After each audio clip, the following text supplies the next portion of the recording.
Hi viewers, good morning. இன்றைக்கி பாருங்கள் 23ஆம் தேதி ஆகிடுச்சி. நம்ம கடை ஆரம்பித்து கரெக்டாக 3வது வாரம் ஸ்டார்ட் ஆகிடுச்சிங்க. மண்டேவே பாருங்கள் புதுசாக ஒரு ப்ளவுஸ் ஆர்டர், லைனிங் ப்ளவுஸ் தைக்கிறது ஆர்டர் கிடச்சிருக்குது. புது சாரீ ஈஸ்டருக்காக எடுத்துகிட்டு வந்திருக்காங்க அப்படின்னு நினைக்கிறேன். இந்த சாரீக்கு நம்ம வந்து ஃபால்ஸ் தைக்கணும், ஜிக்ஸாக் பண்ணணும். அடுத்தது ப்ளவுஸு லைனிங் வச்சு ப்ளவுஸ் தைக்கணும்.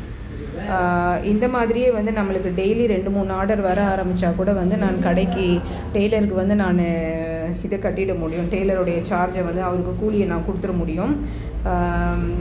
கடவுள்கிட்ட தான் நான் வேண்டிகிட்ருக்கேன், என்னோடய கடை சீக்கிரம் பிக்கப் ஆகணும் அப்படின்னு சொல்லிட்டு. இந்த பாசிட்டிவாக இந்த வாரம் ஆரம்பித்தது எனக்கு ரொம்ப சந்தோஷம். நீங்களும் பாசிட்டிவாக திங்க் பண்ணுங்கள், பாசிட்டிவாகவே எல்லாமே நடக்கும் அப்படின்னு நம்புங்க. என்ன மாதிரியே யாராவது புதுசாக டெய்லரிங் ஷாப் ஸ்டார்ட் பண்ணியிருக்கீங்க அப்படின்னாக்கா நீங்கள் கமெண்ட்டில் சொல்லுங்கள். நம்ம எல்லாருமே சேர்ந்து இந்த டெய்லரிங் ஷாப்பை ஒரு நல்ல டெவலப் பண்ணலாம். தேங்க்யூ.